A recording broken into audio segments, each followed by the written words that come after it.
சரித்திரம், வரலாறு, நாம் அறிந்து கொள்ள வேண்டிய தகவல்கள், இவைகளிலிருந்து நமக்கு தேவையானவற்றை இனிமையான தமிழில் தொகுத்து அழகாக வழங்க வருகிறார் பேராசிரியர் சுப வீரபாண்டியன் அவர்கள். நிகழ்ச்சியில் அடுத்த பகுதியாக வரவிருப்பது ஒன்றே சொல் நன்றே சொல்.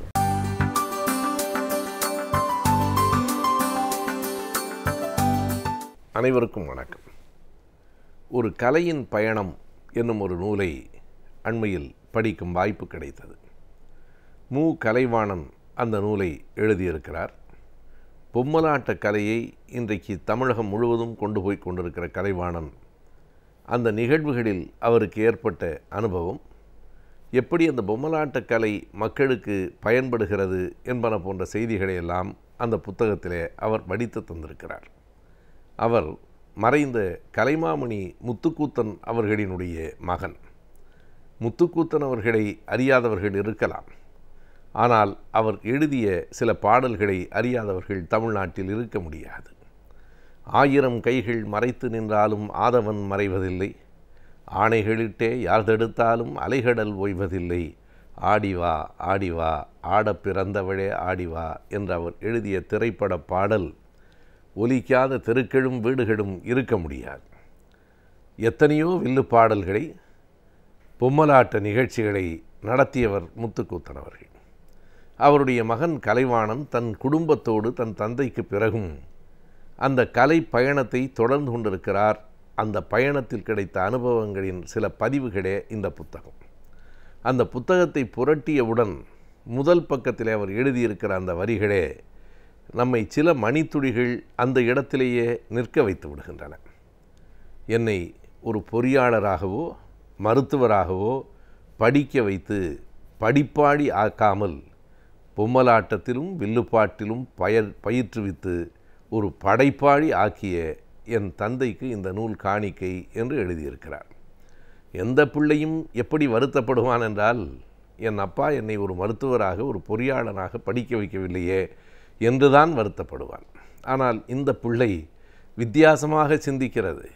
என்னை ஒரு பொறியாளராக மருத்துவராக படிப்பாடியாக ஆக்காமல் ஒரு படைப்பாடியாக ஆக்கிவிட்டு போயிருக்கிற என் தந்தை என்று சொல்லுகிற நேரத்தில், படைப்பாடி என்பது எத்தனை உயர்ந்த இடத்திற்கு உரியது என்கிற அந்த உணர்வு, அதனை புரிந்து கொண்ட அறிவு அந்த வரிகளில் நமக்கு பட்டென்று படுகிறது. அதனை தொடர்ந்து தான் அந்த புத்தகத்தில் நாம் பல அனுபவங்களை பார்க்கிறோம். இந்த வில்லுப்பாட்டிலிருந்து பொம்மலாட்டம் என்கிற இன்னொரு கலைக்கு, ஒரு கலையிலிருந்து இன்னொரு கலைக்கு வந்த குடும்பம் அது. முத்துக்கூத்தன் அவர்கள் கலைவாணரிடத்திலே இருந்து அந்த வில்லுப்பாட்டை பயின்று வில்லுப்பாட்டை நாடு முழுவதும் நடத்தியவர். வில் என்பது கொலை செய்வதற்கு பயன்படுகிற கருவியாக இருந்தது.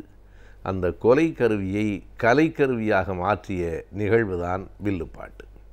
அதற்கு பிறகு இந்த பொம்மலாட்டம் என்பது என்றைக்கும் பொம்மைகள் என்பன பிள்ளைகளோடு மிக நெருக்கமானவை. இது இன்றைக்கு திடீரென்று தோன்றிய புதிய கலை இல்லை. நம்முடைய பழைய இலக்கியங்களிலேயே பாவை கூத்து என்று அது குறிப்பிடப்பட்டிருக்கிறது. பாவை கூத்து தான் இன்றைக்கு பழகு தமிழில் பொம்மலாட்டம் என்று அழைக்கப்படுகிறது. பொம்மைகள் மனிதர்களை விட அறிவுள்ளவர்களாக பேசுகிற நடிக்கிற காட்சிகளை நாம் ஒரு சின்ன மேடையில் பார்க்கிற வாய்ப்பு. முன்பு கயிறு கட்டி பொம்மைகள் ஆட்டப்பட்டன. இன்றைக்கு கை உறைகளில் பொம்மைகள் ஆடுகின்றன. அறிவியல் முன்னேற்றத்தில், தொழில்நுட்ப முன்னேற்றத்தில் ஒரு புதிய இடத்தை நாம் அடைந்திருக்கிறோம். கை உறைகளாகவே பொம்மைகள் வந்ததற்கு பிறகு மனிதர்கள் கீழே இருப்பார்கள். அவர்கள் கைகளிலே இருக்கிற உறைகள் மட்டும் மேலே இருக்கும். பொம்மைகள் மேடையிலே ஆடுவது போல இருக்கும். மிக இயல்பாக ஒரு நாடக காட்சியை பார்ப்பது போல பின்னால் இருந்து ஒரு எழுச்சி மிக்க குரலோடும் ஒலியோடும் பாட்டோடும் உரையாடலோடும் அந்த பொம்மலாட்டம் நடைபெறுகிற நேரத்தில் பார்க்கிறவர்களை அது தன்பால் ஈர்க்கும். பொதுவாகவே இந்த வில்லுப்பாட்டு, பொம்மலாட்டம் போன்ற கலைகளெல்லாம் புராண இதிகாச கதைகளை சொல்லுவதற்கு மட்டும்தான் பயன்பட்டன. நம் திரைப்படங்களே தொடக்கத்தில் வெறும் கிருஷ்ணன் கதை, வள்ளி கதை தான் சொல்லி கொண்டிருந்தன. அதற்கு பிறகு திரை உலகத்தில் ஏற்பட்ட மாற்றத்தைப் போல முத்துக்கூத்தன் அவர்களும் அவருடைய மகன் கலைவாணன் அவர்களும், இன்றைக்கு அவருடைய பிள்ளைகள் பகலவன், முத்தரசன் போன்றவர்களும் இந்த கலையிலேயே முழுமையாக ஈடுபட்டு இந்த பொம்மலாட்டம் என்பது வெறும் புராண கதைகளை சொல்லுவதற்கல்ல, இன்றைக்கு தேவையான அறிவியல் செய்திகளை, சுற்றுச்சூழல் செய்திகளை, மக்கள் நலம் காக்கும் செய்திகளை, பகுத்தறிவு செய்திகளை, சுயமரியாதை கருத்துக்களை மக்களிடம் கொண்டு போவதற்கு பயன்படுத்த இயலும் என்பதை மெய்ப்பித்திருக்கிறார்கள். நேரமில்லாமல் வாரத்தில் 5 நாள் 6 நாள் பொம்மலாட்ட நிகழ்வுகளை பல ஊர்களிலும் அவர்கள் நடத்தி கொண்டிருக்கிறார்கள்.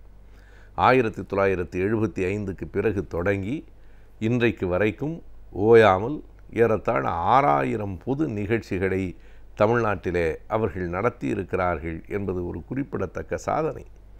ஏறத்தாழ 6000 பொது நிகழ்ச்சிகள், 300 தொலைக்காட்சி நிகழ்ச்சிகளை நடத்தி முடித்ததற்கு பிறகு அவற்றிலிருந்தெல்லாம் பெற்ற சின்ன சின்ன அனுபவங்களை ஒரு சிறு நூலாக அவர் வெளியிட்டிருக்கிறார்.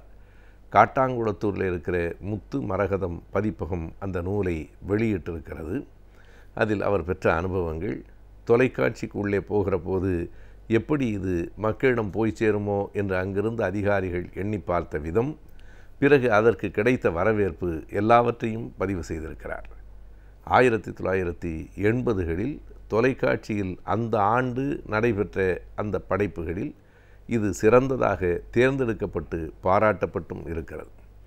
இன்றைக்கும் அறிஞர் அண்ணா அவர்கள் எழுதியிருக்கிற சிவாஜி கண்ட இந்து சாம்ராஜ்யத்தை அந்த பொம்மலாட்ட நாடகத்திலே பார்க்கிற போது நாம் மீண்டும் பழைய சுயமரியாதை உணர்ச்சியை பெறுகிறோம் என்று சொன்னால் அது மிக இல்லை.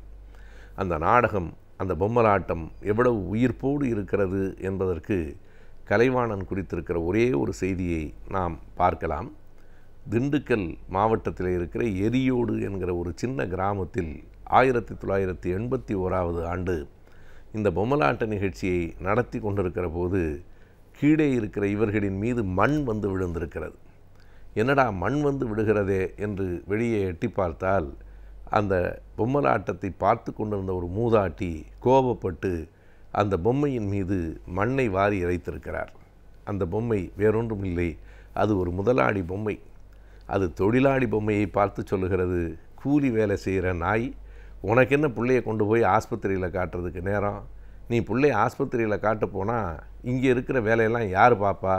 பிள்ளையை கொண்டு போய் புதைச்சிட்டு வேலையை பாடுறா என்று முதலாளி சொன்னபோது, இப்படி தன்னுடைய குழந்தையை மருத்துவமனையில் காட்ட இயலாமல் செய்த முதலாளியினுடைய நினைவு அந்த மூதாட்டிக்கு வந்து, இது வெறும் பொம்மலாட்டம் என்பதை மறந்து அந்த முதலாளி பொம்மையின் மீது மண்ணை வாரி தூற்றியிருக்கிறாரே, அந்த மண்தான் கீழே இருந்த இவர்கள் மீது வந்து விழுந்திருக்கிறது.